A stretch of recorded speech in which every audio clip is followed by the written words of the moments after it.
can say that it's been one of the best years of my life. That it has been. We all know the Believe Land narrative. No professional championships in over 50 years. The vast majority of Cleveland fans, they've never had a chance to experience what it feels like to win.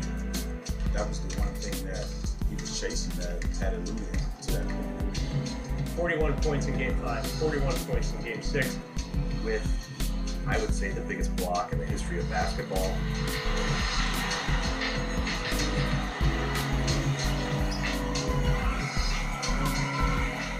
History of It was basketball. euphoria, and then it just sort of turned into, I can't believe this is really happening.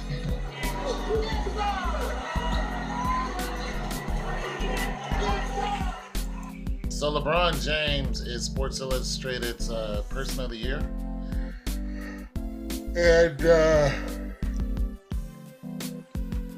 this is another excerpt of the NBA is fixed. But anyways, he's Sports Illustrated's Person of the Year, which if you look at his accomplishments, there's nobody else who can stand even close to him.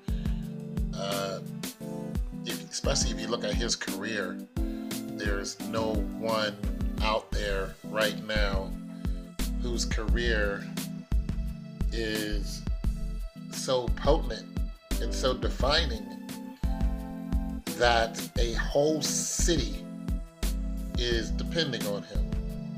There's not one player out there, not one. And you can bring up Curry all you want, but the whole city is not depending on Curry. They're depending on Golden State.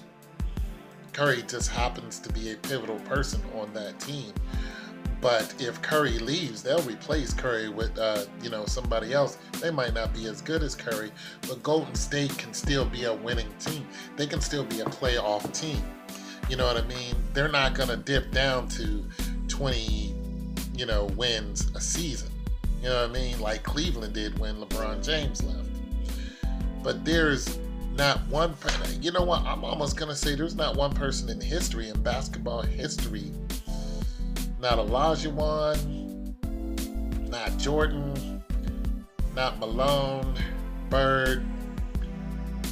It's not one person where I can say that if they left, their team is complete garbage. And if you want to put Jordan out there, you can't say that, because Jordan had Rodman and he had Pippen. Jordan had a strong four. I mean, and if you look at some stats, if you look at just what Rodman did alone, the Worm, he was the number one rebounder in the league. That was over Jordan and everyone. He was the number one rebounder. You know what I mean? When you look at the Cleveland Cavs, and once you take Jordan out, you go Kyrie Irving, Love. I mean, what are they number one in? They're good. But number one stand out, like you can't replace them. Like it was hard to replace the Worm. Somebody who is just getting the ball regardless with those stats. That's what I'm saying. Jordan had a strong team. Yes, he was the most dominant player because, he's a high scorer, so on and so forth.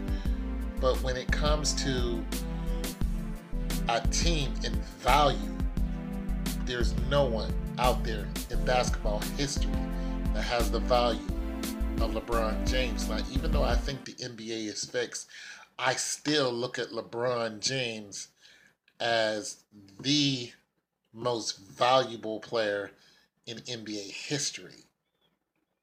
And I'm not one of these guys who can sit up here and bring up all these names and go through an argument with you on stats.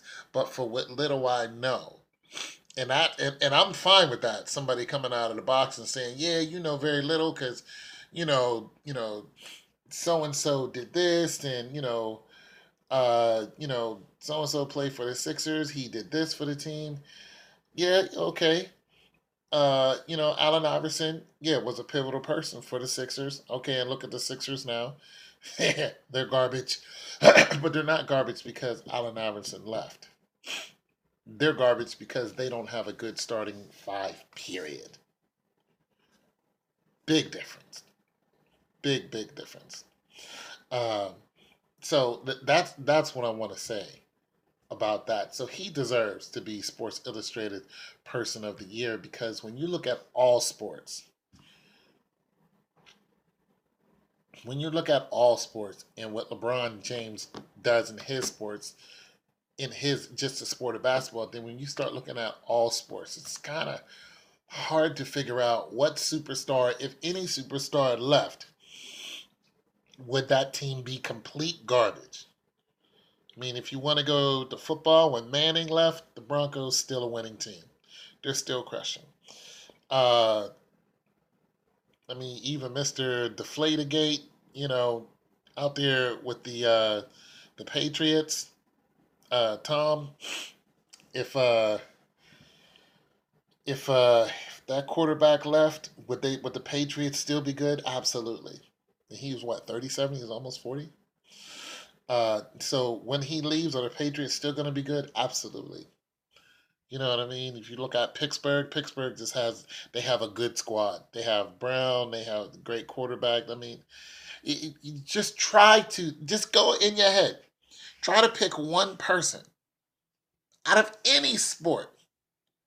If they left that team, would that team collapse immediately? Not in the next two seasons, the next game.